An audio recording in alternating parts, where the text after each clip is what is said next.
பொருந்திய உன்னதமான கர்த்தருடைய நாமம் மகிமைப்படுவதாக. அருளுருத்தின் வாயிலாக உங்களை சந்திப்பதிலே மிக்க மகிழ்ச்சியுடனாய் இருக்கிறேன்.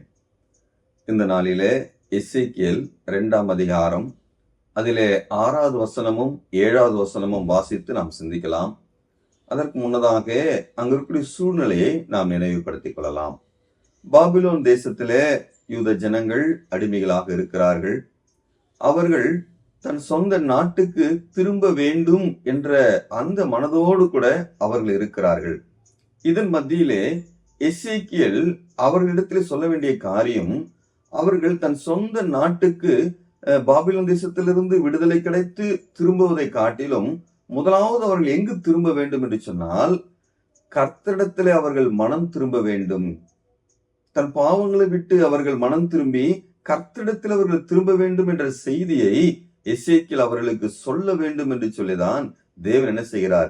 எசேக்கியேலை பயன்படுத்துகிறார்.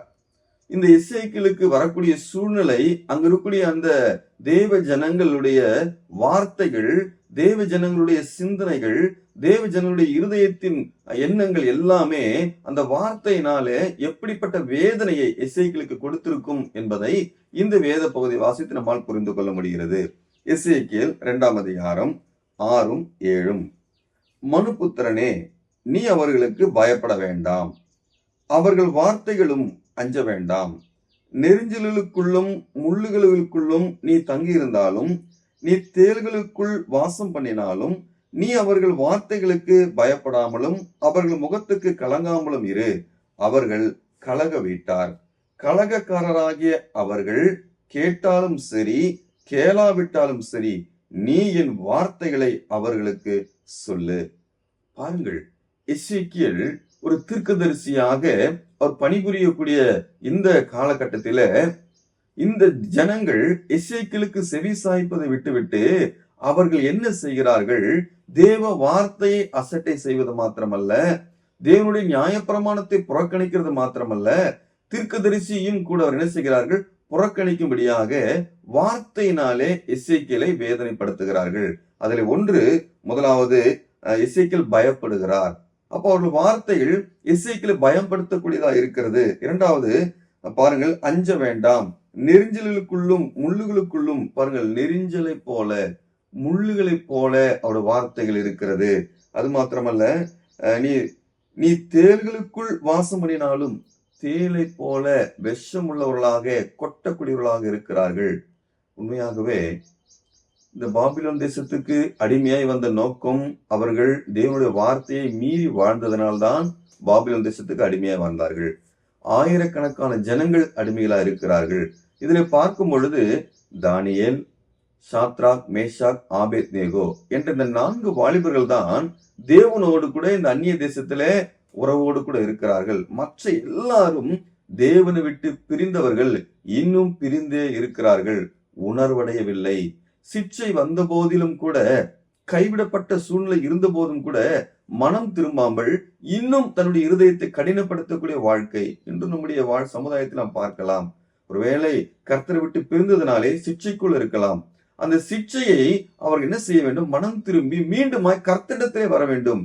அதை விட்டு மீண்டும் மீண்டும் பாவம் செய்து மீண்டும் மீண்டும் இருதயத்தை கடினப்படுத்தும் பொழுது தேவனுக்கு எவ்வளவு வேதனையா இருக்கும். அந்த கடினப்படுத்துவதுடைய வெளிப்பாடுதான் கர்த்தருடைய வார்த்தையை சுமந்து வந்து சொல்லக்கூடிய தேவ மனுஷனையும் கூட என்ன செய்கிறார்கள்? புறக்கணிக்கிறார்கள். அவர்கள் வார்த்தைகள் தேளுடைய விஷத்தை போல இருக்கிறது. ஆனாலும் கர்த்தர் சொல்லுகிறார் 7வது வசனத்திலே, கலகக்காரராகி அவர்கள் கேட்டாலும் சரி கேளாவிட்டாலும் சரி, நீ என் வார்த்தையில் அவர்களுக்கு சொல்லு. பாருங்கள், தேவன் எவ்வளவு அன்பானவர் என்பதை நம்மால் புரிந்து கொள்ள முடிகிறது. அவர்கள் கலக வீட்டார்தான், அவர்கள் என்னையும் புறக்கணித்தவர்கள் தான். ஆனாலும் கூட அவர்கள் கர்த்தருடைய வார்த்தையை கேட்டாலும் கேளாவிட்டாலும் அவர்களுக்கு சொல்லு. இல்லையா? உங்களுக்கு விடுதலை உண்டு, அது 70 ஆண்டுகளுக்கு பிறகு விடுதலை கிடைக்கும், அது உண்மை, என்னுடைய வாக்குத்தத்தம் நிறைவேறும். ஆனாலும் கூட நீங்கள் திரும்ப வேண்டியது கர்த்தரிடத்துல. அந்நிய தேசத்துல அந்நிய மனுஷரோடு கூட தேவன் அருவருக்கக்கூடிய காரியத்தை, பாவத்தை தண்ணீரை போல குடிக்காதபடி மனம் திரும்ப வேண்டும், அவர்கள் தேவனிடத்தில் நெருங்க வேண்டும் என்று சொல்லி கர்த்தருடைய வார்த்தையை எசேக்கியேல் மூலமாக அனுப்பினார். பிரியமானவர்களே, அதே போலதான் அந்த வார்த்தை இன்று நம்மிடத்திலே வருகிறது. பாருங்கள், வேதத்திலே வாசிக்கிறோம், யோவான் 1ஆம் அதிகாரம் 1 வசனத்திலே, ஆதியிலே வார்த்தை இருந்தது, அந்த வார்த்தை தேவனிடத்தில் இருந்தது, அந்த வார்த்தை தேவனாய் இருந்தது. இந்த வார்த்தை என்ன ஆனது? 14ஆம் வசனம், அந்த வார்த்தை மாம்சமாகி கிருபையினாலும் சத்தியத்தினாலும் நிறைந்தவராய் நமக்குள்ளே வாசம் பண்ணினார், அவருடைய மகிமையை கண்டோம். பாருங்கள், வார்த்தையாயிருந்த தேவன், அண்ட சராசரங்களை வார்த்தையினாலே உண்டாக்கினவர், மனிதனுடைய பாவத்திற்காக, மனிதனை மீட்க வேண்டும் என்பதற்காக அந்த வார்த்தை என்னவானதாம்? மாம்சமாய் மாறியது. அதாவது இயேசு என்ற பெயரிலே அவர் இந்த உலகத்துக்கு கடந்து வந்து ஏற்ற வேளையில என்ன செய்தார்? 1 பேதுரு 3ஆம் அதிகாரம் 18ஆம் வசனத்திலே விதமாய் வாசிக்கிறோம், கிறிஸ்துவும் நம்மை தேவனிடத்திலே சேர்க்கும்படி அநீதி உள்ளவர்களுக்கு பதிலாக நீதி உள்ளவராய் பாவங்கள் நிமித்தம் ஒரு தரம் பாடுபட்டார், அவர் மாம்சத்திலே கொலையுண்டு ஆவியிலே உயிர்ப்பிக்கப்பட்டார். மாம்சத்திலே கொலையுண்டார் என்று சொல்லி பார்க்கிறோம்.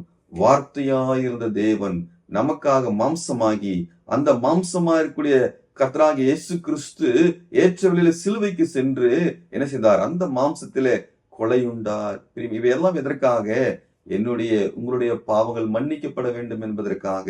எசேக்கியேலுடைய வார்த்தை அவர்கள் புறக்கணித்து முள்ளுகளாக இருந்தது போல நாம் இல்லாதபடி தேவனுடைய வார்த்தை நம்மிடத்தில் வரும் பொழுது மனம் திரும்பி அவருடைய மகனாக மகளாக மாறி இந்த உலகத்தை ஜெயித்து பரலோக வாசிகளாக தேவனுடைய உன்னதமான அவரோடு கூட ஐக்கியப்படும்படியாக நம்மை விட்டுக் கொடுப்போம். இதற்கு ஒரே காரணம், என்ன செய்ய வேண்டும்? நான் பாவி என்பதை உணர்ந்து, நான் பாவத்தில் இருக்கிறேன் என்பதை உணர்ந்து நாம் அறிக்கையிட்டு அவரை விசுவாசிக்கும் பொழுது நாம் இப்படிப்பட்ட மேலான வாழ்க்கைக்குள்ளாய் நாம் கடந்து வருவோம்.